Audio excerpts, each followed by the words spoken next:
los pecados son iguales. ¿Cómo nos perdona Dios? Los pecados de ignorancia o involuntarios por el ungido del Señor, un jefe del pueblo, el pueblo en su totalidad o una persona, en cada caso la ofrenda y el proceso de aplicar la sangre era específica. Perlas del libro de Levítico. Padre nuestro que estás en los cielos, nos dirigimos a ti, para suplicarte que nos dirijas en el estudio de Levítico capítulo 4, te lo rogamos en el nombre de Cristo Jesús. Amén. Buen día hermanos de esperanza. Continuamos con el estudio de Levítico. No olviden, invitar a sus hermanos y amigos a sumarse al estudio diario de la palabra de Dios. Este capítulo trata sobre las ofrendas por el pecado involuntario, por los pecados de ignorancia como lo llaman algunas versiones. En este capítulo, Dios nos enseña que los pecados no son iguales, a mayor luz mayor responsabilidad, el proceso para el perdón es distinto en cada caso. Esto debe sorprender a más de uno, pero es una de las perlas de este capítulo. Dios no juzga por igual a todos. Aprenderemos en qué únicos casos ingresa la sangre al lugar santo, cómo se relaciona con el velo que separa el lugar santísimo. Aprenderemos también que la Biblia no habla de sangre derramada, sino aplicada, asperjada. Habló Jehová a Moisés, diciendo: Habla a los hijos de Israel y diles, cuando alguna persona pecare por yerro en alguno de los mandamientos de Jehová sobre cosas que no se han de hacer, e hiciere alguna de ellas. Dios instruye a Moisés para que a la vez él instruya a los sacerdotes y al pueblo, sobre cómo es que él perdona los pecados en cada caso. Se habla de pecados involuntarios, pecados cometidos por yerro, no de los pecados cometidos a propósito. Las ofrendas por el pecado aparecen por primera vez en relación con el santuario y el comienzo del sacerdocio. Hasta ese momento solamente se ofrecían holocaustos. Las diversas palabras usadas en la Biblia para definir y describir el pecado presentan los siguientes conceptos. 1. El pecado es una desviación de una norma definida, una violación de la ley de Dios. Primera de Juan capítulo 3, 4. Si concebimos la ley como una línea recta que debe ser seguida, cualquier desviación de esa línea sería pecado. Tal desviación puede ser accidental o intencional, pero siempre es pecado. 2. El pecado es quedarse corto, no alcanzar la meta de la perfección. El pecado es como una flecha que no alcanza el blanco. El arquero puede haber hecho todo lo que estaba de su parte, pero no tuvo fuerza para que el arco despidiera la flecha con suficiente fuerza como para alcanzar el blanco. No llega al blanco. 3. El pecado es desobediencia. La desobediencia no es posible sino cuando hay conocimiento de la ley y transgresión de la misma. Hay diferentes grados de culpa en la desobediencia, y Dios tiene recursos para esto, pero toda transgresión es grave. El que persiste en su impenitencia, finalmente cometerá el pecado imperdonable. 4. El pecado es ofensa contra Dios. El hombre puede pecar contra otros hombres, pero su primera y principal ofensa es contra Dios. Por lo tanto, la confesión debe hacerse siempre en primer lugar a Dios. Aunque el hijo pródigo había pecado gravemente contra su padre, cuando regresó, sus primeras palabras fueron: he pecado contra el cielo y contra ti. Lucas capítulo 15, 21. Hizo una declaración acertada. Aunque sus transgresiones contra los hombres habían sido grandes, su primera ofensa era contra Dios. Así es con todo pecado. Pecado a perdonar es cometido por yerro o por inadvertencia, sin malas intenciones, inadvertidamente, descuidadamente, sin pensar. Este es el tema de este capítulo. El pecado especialmente se refiere a los 10 mandamientos, pero también incluye las otras órdenes divinas. La pecaminosidad del pecado no depende necesaria ni exclusivamente de lo que se hace. No siempre son igualmente culpables dos personas que cometen el mismo pecado. La luz siempre trae consigo la responsabilidad. Por ejemplo, el pecado cometido por un salvaje ignorante y por un hombre civilizado, es juzgado según la luz que tienen. Nadie es juzgado de lo que no sabe. Si el sacerdote ungido pecare según el pecado del pueblo, ofrecerá a Jehová, por su pecado que habrá cometido, un becerro sin defecto para expiación. Todos los sacerdotes eran ungidos, pero solo el sumo sacerdote era ungido en la cabeza, por lo tanto, por su preeminencia se lo llama el sacerdote ungido. Éxodo capítulo 29, 7-9, Levítico capítulo 8, 12 y 13. Se lo designa como el sumo sacerdote entre sus hermanos, sobre cuya cabeza fue derramado el aceite de la unción, Levítico 21, 10. El pecado involuntario del sumo sacerdote era distinto al del resto. Reina Valera 1960 dice según el pecado del pueblo, pero la Biblia de Jerusalén dice, haciendo culpable al pueblo. El sumo sacerdote representaba al pueblo.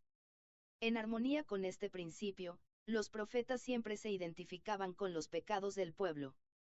Debe resaltar el carácter vicario del sumo sacerdote. Era el representante del hombre, el que actuaba por el pueblo en todo lo que tenía que ver con el santuario. Todo el sacerdocio se resumía en la persona del sumo sacerdote. Cuando Adán pecó, la muerte pasó a todos los hombres. Romanos capítulo 5, 12, porque por la desobediencia de un hombre los muchos fueron constituidos pecadores. Romanos capítulo 5, 19. Adán representaba al hombre. Cristo también representaba al hombre. Adán, el primer hombre, era la cabeza de la humanidad.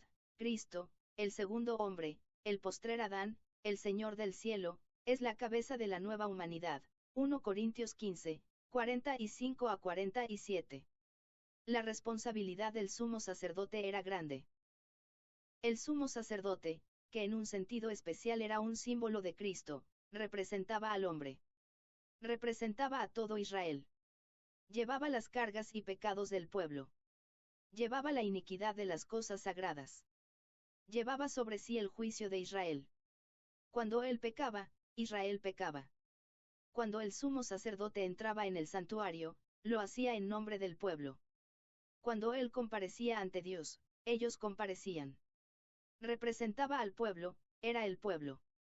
Cuando él pecaba, el pueblo pecaba, y se le exigía presentar por su pecado el mismo sacrificio requerido cuando toda la nación pecaba. Su ofrenda debía ser un becerro sin defecto. Machos o hembras podían usarse para la ofrenda del pecado, pero los animales debían ser sin defecto. El sumo sacerdote debía ofrecer un becerro por su pecado, tanto como por el pecado del pueblo. Traerá el becerro a la puerta del tabernáculo de reunión delante de Jehová, y pondrá su mano sobre la cabeza del becerro, y lo degollará delante de Jehová. Debía poner su mano sobre el animal a sacrificar. Esta era la misma ceremonia como en todos los otros sacrificios, salvo el de las aves. La imposición de manos no solo indicaba la dedicación del animal a Dios, sino que, al apoyarse en su cabeza, quien ofrecía el sacrificio se identificaba con el animal, y éste se transformaba en su sustituto. La imposición de la mano iba acompañada de la confesión del pecado que había ocasionado la presentación del sacrificio, Levítico capítulo 5, 5. Este principio se aplicaba a todos los sacrificios por el pecado. La acción de imponer la mano era pues significativa porque el pecador, al confesar su pecado y apoyarse sobre la víctima, declaraba su fe en Dios, quien proporcionaría un sustituto para que llevara la culpa de su pecado. El castigo no era traer un sacrificio. El castigo era la muerte, y era el animal el que la sufría. Y el sacerdote ungido tomará de la sangre del becerro, y la traerá al tabernáculo de reunión.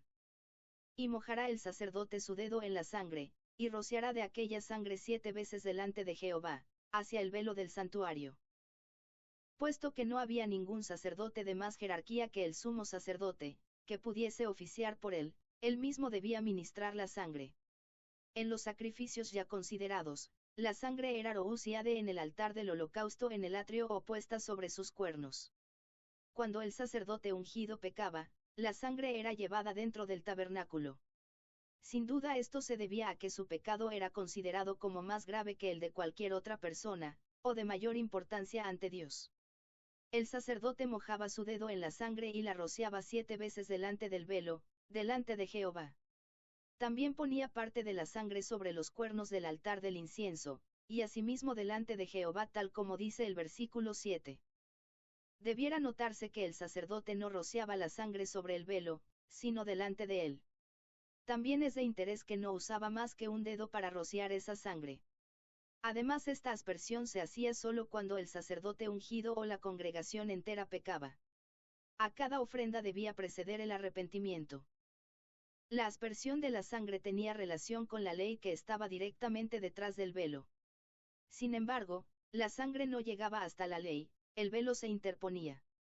En el servicio diario no había llegado el momento cuando el pecador debía enfrentarse con la ley. Eso quedaba para el día de la expiación, que figuradamente era el día de juicio de Israel, ver com. Eb 10, 19, 20. Y el sacerdote pondrá de esa sangre sobre los cuernos del altar del incienso aromático, que está en el tabernáculo de reunión delante de Jehová, y echará el resto de la sangre del becerro al pie del altar del holocausto, que está a la puerta del tabernáculo de reunión. Además de asperjar la sangre delante del velo, el sacerdote ponía parte de la sangre sobre los cuernos del altar del incienso. Al hacerlo, tocaba cada cuerno y dejaba la huella de la sangre con su dedo, registrando así el hecho de que se había cometido un pecado y que se había ofrecido el sacrificio. La sangre que colocaba sobre los cuernos era de un animal que llevaba la culpa del pecado y por lo tanto era sangre cargada de pecado. Esto exigía que se hiciese sobre sus cuernos, expiación una vez al año. Éxodo capítulo 30, 10. La parte de la sangre que no se usaba era vertida en la base del altar del holocausto. Y tomará del becerro para la expiación toda su grosura, la que cubre los intestinos, y la que está sobre las entrañas. En esta ofrenda no se hace mención de que fuera olor grato para Jehová. Sin embargo, el hecho de que se la pusiese sobre el altar, indica que era agradable a Dios. Los dos riñones, la grosura que está sobre ellos, y la que está sobre los ijares, y con los riñones quitará la grosura de sobre el hígado. De la manera que se quita del buey del sacrificio de paz, y el sacerdote la hará arder sobre el altar del holocausto. Y la piel del becerro, y toda su carne, con su cabeza, sus piernas, sus intestinos y su estiércol. Los versículos 9 al 11 nos dan el paso a paso que ya no tratamos en los capítulos anteriores. En fin, todo el becerro sacará fuera del campamento a un lugar limpio, donde se echan las cenizas, y lo quemará al fuego sobre la leña, en donde se echan las cenizas será quemado. Todo el becerro era llevado fuera del campamento y quemado en un lugar limpio, no simplemente para deshacerse de él, ni porque se lo considerase inmundo, porque claramente se lo designa cosa santísima. Capítulo 6, 25. El libro de Hebreos le da un sentido simbólico al hecho de que la víctima fuese quemada fuera del campamento. Dice Pablo, también Jesús padeció fuera de la puerta. Salgamos, pues, a él, fuera del campamento, llevando su vituperio. Hebreos capítulo 13, 12 y 13. El hecho de que el cuerpo fuese quemado fuera del campamento era pues un símbolo de Cristo, crucificado fuera de la ciudad de Jerusalén, para santificar al pueblo mediante su propia sangre. Hebreos capítulo 13, 12. Sin embargo, no era la sangre como tal la que hacía la expiación, sino la sangre derramada y aplicada. No podía efectuarse expiación matándose al animal y derramando su sangre en el suelo. La sangre debía ser recogida en una vasija, tras lo cual el sacerdote la ministraba, rociándola y de otras formas. Era la sangre roúcia de la que efectuaba la expiación, no la parte sobrante que era vertida en el suelo. Se hacía expiación con la sangre aplicada a los cuernos del altar, no con la que era vertida en el suelo. Lamentablemente hay cristianos que hablan de la sangre derramada, expresión que no aparece en la Biblia, y se olvidan de la sangre roúciade, que era la única que podía efectuar la expiación. La sangre derramada era la sangre no utilizada, que se vertía al pie del altar luego de haberse completado la expiación. Pablo habla de la sangre roúciade, Eb 12, 24, es decir, la sangre usada para ministrar. Cuando fue instituida la Pascua, se le ordenó a Israel que matara un cordero y pusiera su sangre en las llambes y el dintel de la puerta. Éxodo 12, 7, 22, 23. Dios no prometió que los primogénitos se salvarían por haberse dado muerte al cordero. La salvación ocurría porque se había aplicado esa sangre. En todas las ofrendas rige el mismo principio. No basta traer la víctima y degollarla, la sangre debe ser aplicada.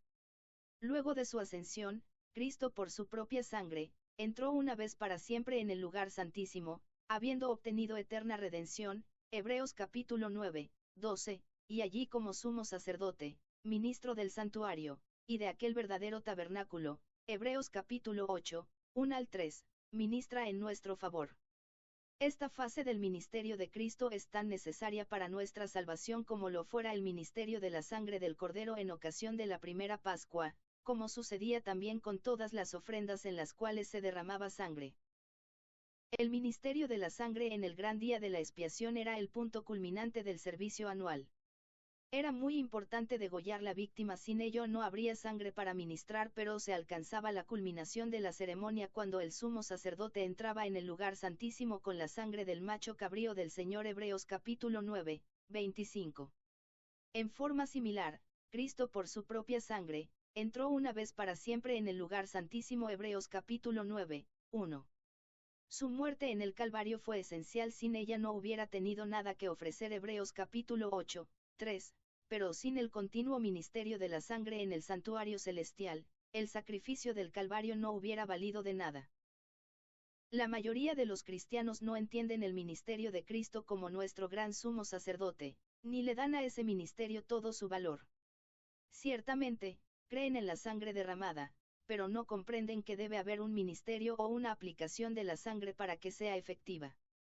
Es hora de que se llame la atención del mundo, y de los profesos cristianos en especial, a la obra que Cristo está realizando ahora. Muchos preguntan por qué Cristo demora tanto en volver. Saben que se fue, pero no saben nada de su obra mediadora. Como no han seguido al Cordero, no saben dónde está ni qué está haciendo.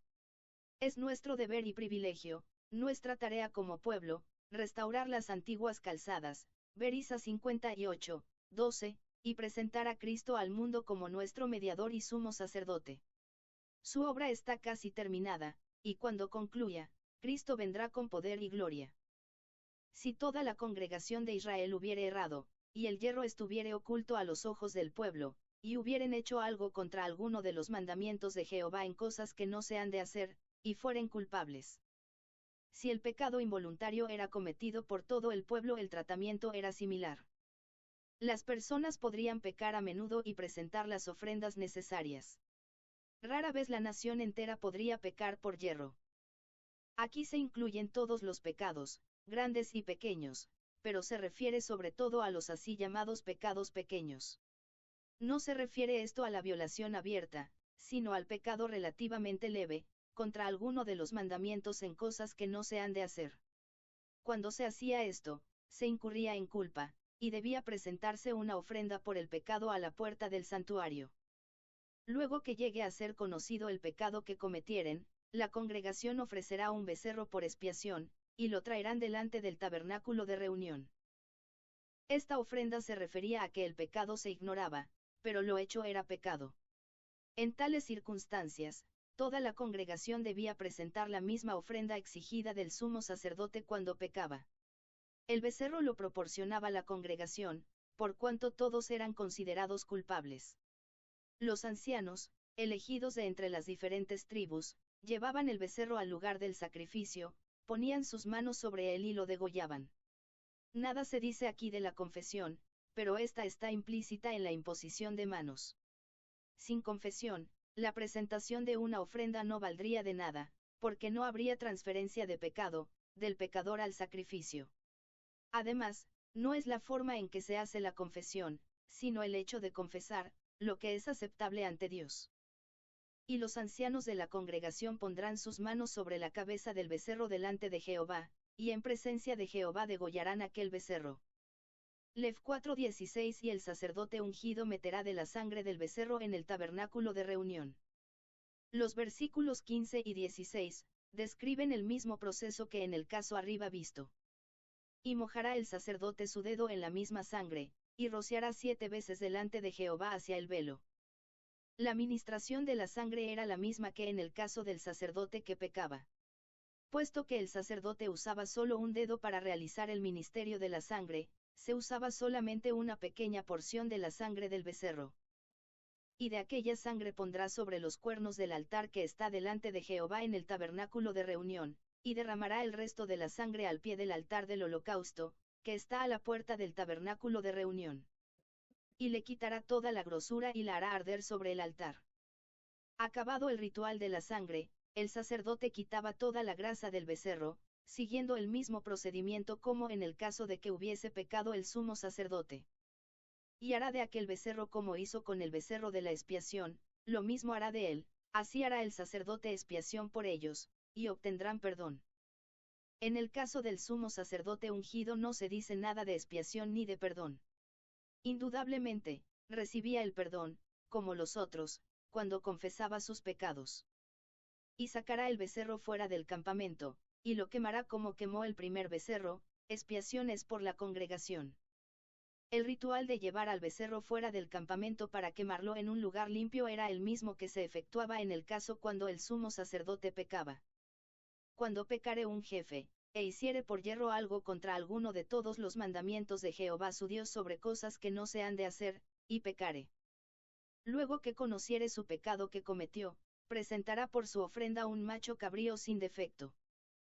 El jefe se refiere al principal de la tribu, o el principal de una división de una tribu. Se incluyen tanto dirigentes civiles como religiosos, príncipes, Génesis capítulo 17, 20, Jefes Números capítulo 2, 3.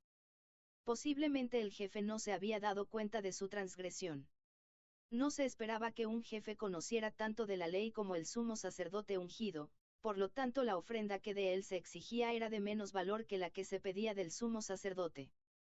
Y pondrá su mano sobre la cabeza del macho cabrío, y lo degollará en el lugar donde se degüella el holocausto, delante de Jehová, es expiación. Siempre debía ponerse la mano sobre el animal ofrecido. Y con su dedo el sacerdote tomará de la sangre de la expiación, y la pondrá sobre los cuernos del altar del holocausto, y derramará el resto de la sangre al pie del altar del holocausto. La ministración de la sangre del macho cabrío es diferente de la del becerro. En este caso el sacerdote no lleva la sangre al santuario, sino que la recoge en una vasija y la lleva al altar del holocausto.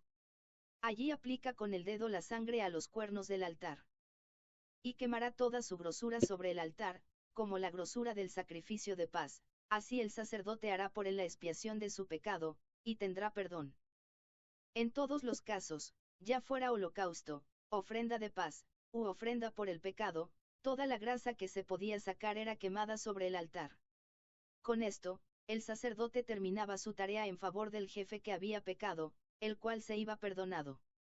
Si alguna persona del pueblo pecare por yerro, haciendo algo contra alguno de los mandamientos de Jehová en cosas que no se han de hacer, y delinquiere. Luego que conociere su pecado que cometió, traerá por su ofrenda una cabra sin defecto, por su pecado que cometió. El procedimiento era igual que en el caso del jefe, con la excepción de que la persona debía presentar una hembra y no un macho. Se consideraba de menor valor a la hembra que al macho, por lo tanto era más fácil conseguirla. El ritual de la sangre y de la eliminación de la grasa era igual al prescrito para los jefes que habían pecado. Y pondrá su mano sobre la cabeza de la ofrenda de la expiación, y la degollará en el lugar del holocausto. Nunca debía olvidarse de poner la mano sobre la víctima inocente, el simbolismo era que la víctima se convertía en el sustituto. Luego con su dedo el sacerdote tomará de la sangre, y la pondrá sobre los cuernos del altar del holocausto, y derramará el resto de la sangre al pie del altar. Se repite el proceso, en relación a la ofrenda del jefe. Y le quitará toda su grosura, de la manera que fue quitada la grosura del sacrificio de paz, y el sacerdote la hará arder sobre el altar en olor grato a Jehová, así hará el sacerdote expiación por él, y será perdonado. Puesto que siempre se quemaba la grosura sobre el altar, debe haber sido aceptable a Dios porque nunca se permitía cosa inmunda sobre el altar. Y si por su ofrenda por el pecado trajere cordero, hembra sin defecto traerá. Un cordero costaba menos aún que una cabra, y por esta razón se esperaba que un hombre pobre presentase un cordero. El cordero era la ofrenda del pobre. Es significativo que repetidas veces se llama a Cristo el Cordero de Dios. Es el sacrificio del pobre. En todos los otros aspectos, el ritual era el mismo que se seguía con la cabra. Y pondrá su mano sobre la cabeza de la ofrenda de expiación, y la degollará por expiación en el lugar donde se degüella el holocausto. Cuando confesamos nuestros pecados ponemos por fe nuestras manos en nuestro sustituto, Cristo Jesús.